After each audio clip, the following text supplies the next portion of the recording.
Hey everybody, how's it going? We're out here on Saturday morning, quarter to 12, and let me tell you, it's hot. Oh gosh, it's already getting very warm. I wanted to come out here earlier, but I was in no capacity to do it. I was up pretty late last night, and I got very little sleep, mainly because my body did not want to sleep. And I was awake, and I tried to do my usual thing to induce sleeping, and no such luck. And then once I started falling asleep, then the dog came out from the bedroom as I was falling asleep watching TV.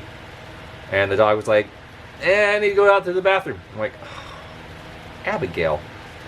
So yeah, I had to get up off my deathbed and take the dog out to the front lawn and let her relieve herself. And then so I got up, I want to say 9:30. Well, it's not terribly too late, but it's Saturday. I like to try and sleep in on Saturday mornings. Hung out a little bit, made some coffee, started getting coffee going, and my wife made some nice breakfast. It was wonderful. Made chorizo and eggs and avocado and on corn tortillas. And so we had a very, Latin breakfast, and I love it. We're in California. That's part of the culture here in SoCal. And she's definitely from the Southwest anyway. She was raised in Arizona and born in Arizona, Tucson. So she definitely has a flavor for spicy, Southwestern cuisine. And I do too. I love it. Love it. And so, so we got that done, and I continued to have coffee while she called my aunt. And they're very close, very close. Shout out to my aunt who watches my channel. Tammy, love you. And Grandma too, of course. Grandma, love you too. So, anyways, we had a nice breakfast, and I continued to drink my coffee. I don't eat coffee, I drink it. And she continued to have a conversation with my aunt, and where was I going? Oh, I was watching some YouTube videos. Pardon, I got a little bit of a drip going on here. I feel fine. Just, tired. Anyway, so I was like, okay, it's going to be a really hot day today. And I tried to get out here yesterday, but that was pointless because it was A, 91 degrees by noon. B, we had things that needed to be done. I needed to take a jaunt out to Hollywood. My wife had business out there, and she had some vintage clothing to pawn off onto a friend of ours who runs a vintage store. And so that was a nice little trip. We stopped in Pasadena and ran some errands there, and then came back, and then she continued to do some grocery shopping, and I stayed home. I had enough of being out in the hot heat. It was no fun. So I got home. The air conditioner was on, and I got comfortable on the couch, and I packed a pipe, some bullseye flake, and I lit it, and it was wonderful. It was wonderful. And it was just sitting in the nice cool confines of the living room. I did have a window open, just with the fan blowing out. I know it's air conditioning part of Monrovia, but it was all right. It was brilliant. I needed that rest. I needed that relaxation time, and just everything was in harmony. Dog was curled up next to me, just sleeping, and I was watching some YouTube channels and whatnot. So anyhow, before we get too long in the tooth here with our yammering, we're gonna get back into content of why you're here, why you subscribe to this channel, and that would be lantern content and old stuff in general. So with that being said, we have the BUHL coffin corner almost ready to go. I'm going to hose it down with some WD-40. This morning I had my trusty pliers out, and I managed to pull out the wick that was stuck in the fountain, the spare backup wick. And so that being said, I finally get that out, and so she's ready to start tearing into. Now, there's one thing that I can't say I hate. I don't want to say I hate, because I don't hate it. I find it inconvenient and a poor design, to say the least. Now, were BUHL lanterns well made? Of course they were. They were very well designed, and they burn well. They burn great. They're really well designed lanterns. However, there is an Achilles heel. As with old designs, there is always an Achilles heel. And by that I mean, sorry, better than just going like this, right? Just quick little, anyways, I'll shut up about that anyways. Anyways, the BUHL Stamping Company did not have the foresight to make the globe plate removable, okay? Now, like on a Dietz, okay, so here's a Dietz square tube that I love, my Buckeye Dash. You see these two little hooks on either side, okay? So that means you can remove the globe plate. It's very easy. And then the lift lever is on the back, okay? And all it is a little wire that slips into a slot. And so when you move this down, it lifts it. Very simple, very simple. Great design, okay? Very serviceable. Very serviceable. Very convenient. So you can remove the globe plate and you can pull the burner cone and burner out, and you can really kind of clean them out very easily. This stuff? No. Now, I'm not running down the BUHL company because I think they were a really good lantern company. I love their designs. I mean, they're sexy. They're beautiful lanterns. They really are very different in some ways, some regards. I am burning a BUHL as we speak. This is my number 0 with the match safe. I love this thing. And it's a smooth action. It burns well. It's a handsome lantern. This thing is one of my favorite BUHL lanterns I own. And this will probably be soon to be my favorite because of its style. But anyways, there's nothing wrong with the BUHL Stamping Company, aside from the fact that they did not make a globe plate that could be removed. Now, one could remove it. They could, if they wanted, well, more or less to destroy the lantern. This has a loop. And you could probably get some, you know, needle nose pliers or some way to unbend that loop, okay? Some people might actually try and unsolder this bracket, which would probably be easier and better. If you're good at soldering and you don't care about new sloppy solder, or if you're good at soldering, it won't be sloppy. But you can remove that, and you would have to remove the lift bracket right here. Lift the little bracket here that holds the lift lever. You would have to remove that. Then you can remove the whole thing and get it out of the way. But I'm not good at soldering, and aside from that, I don't want to undo solder that was applied 130 years ago, or 25 years ago. So that being said, I'm leaving it.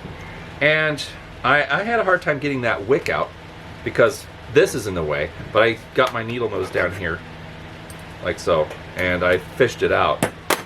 I actually was making a video when I was doing that, but my memory card got full and it cut it off, so I'm sorry, I had to start over, and you missed me triumphantly pulling this out of the fount, but oh well. It's okay. It's not the end of the world. What's going on? No.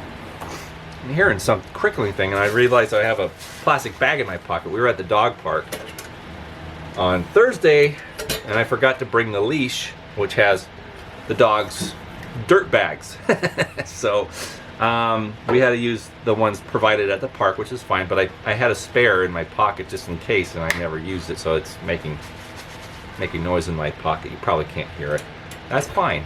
But I am, and it was creeping me out a little bit. I'm like, what's out here?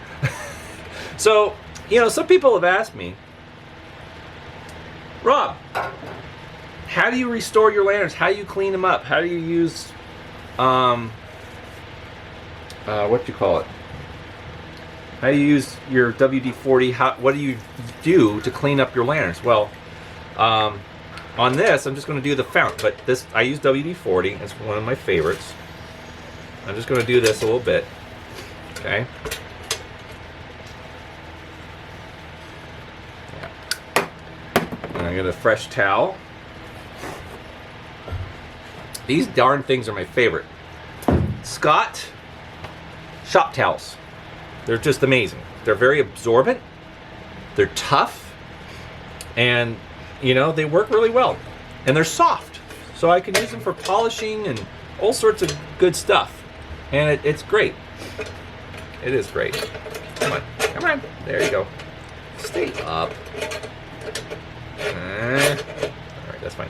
Anyway, so I hit one of these little Scotch pads, right? And I just go around slightly. Like I said, I want this one to have patina.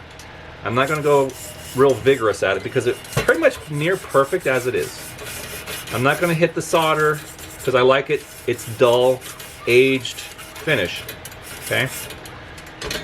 So yeah, and then so just go real nice and light. And this thing's just going to look really nice.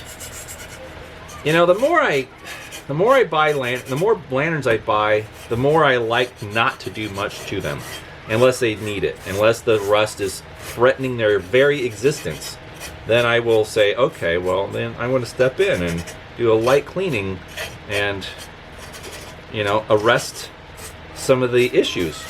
But if not, if that's not the case, then I like to leave them where their age. I have some that are clean. Well, this BUHL No.0 with the match safe is definitely one that's been restored and cleaned, and it has no pits in it. It's a really nice lantern. And surprisingly, I pay very little for it considering what it is. And usually when those turn up on eBay, they do tend to go for a bit of money. Anyways, get my wipe down rag here. Okay. Well. So I will probably coat this thing in WD-40. I will spray it all down so it will be all even, because now the rest of the frame has a rustic, unoiled look. Now the beauty about WD-40 is it will evaporate eventually.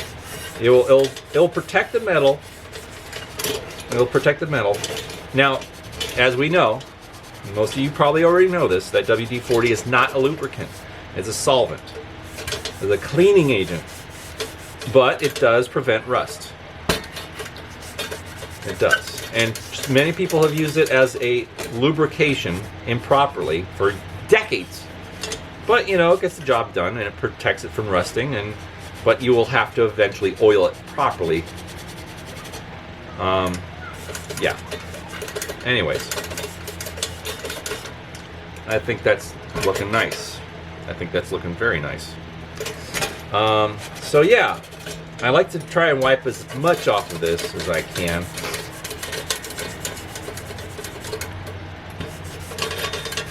I'm just leaving a little bit so it you know, has a real subtle sheen to it. But yeah, this thing is going to look really nice. It's going to be a cool lantern. I can't wait to really get this thing going. Well, obviously I could wait because I did. I've had this thing since... when? May? Early May? I think early May. Around Cinco de Mayo. Yeah. Early May. So yeah. Yeah, that's looking nice. You think so? I think so. Yeah. Now, since the rust is so even, pardon me, the rust is so even, it looks really nice and uniform. Sometimes I'll have to wipe this hat out. I don't want to sweat.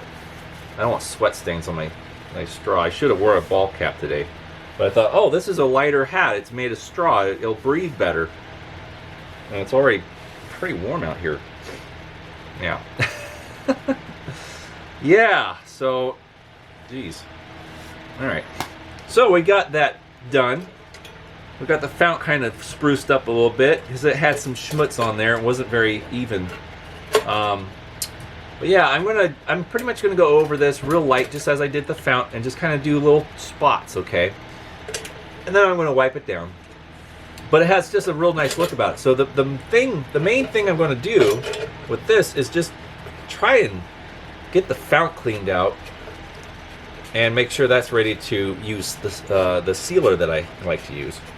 And so when that's done, I can seal it up, because there are pinholes. Yeah, there's pinholes, and that will have to be addressed before I can burn this. And then what I also do, just for the sake of, in case, before I get to the point where I think I'm done and I realize that I'm not done, is that I'll roll some BBs in the air tubes and get them all cleared out. So that way when I get all ready to light, then she has a good chance of burning properly and not have any air obstructions. Because if I get to the point I think I'm done and I light it and it's burning dirty, and I'm, that will be very upsetting.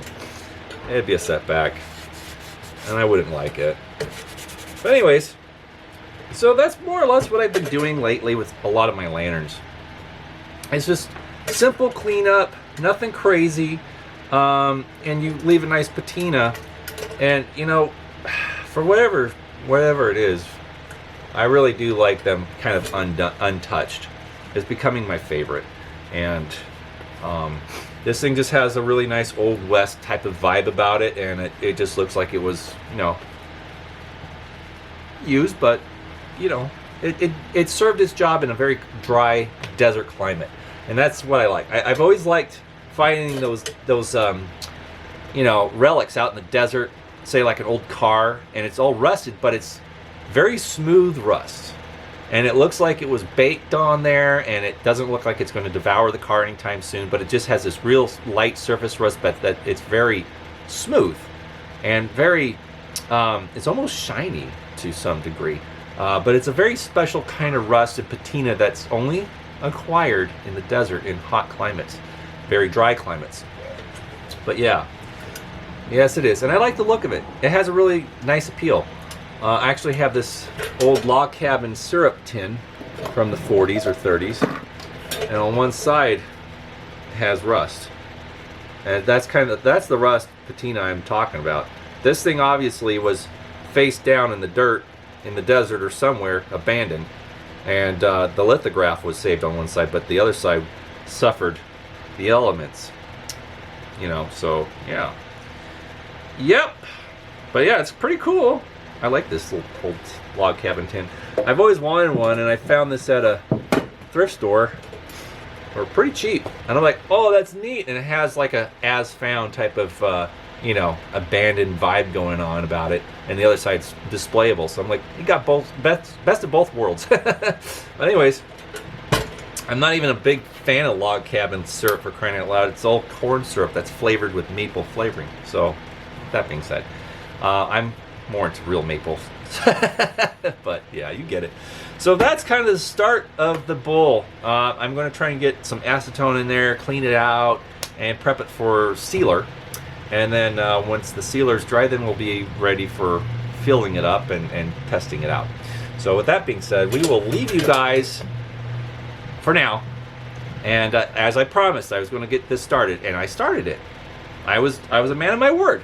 See? I mean what I say. Sorry. Pardon me. Anyways. So, it's been started.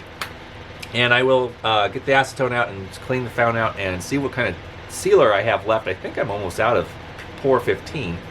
I think I have seal all as well, but we'll see. I have to get the fountain cleaned out first, and then we'll go from there. Alright, friends.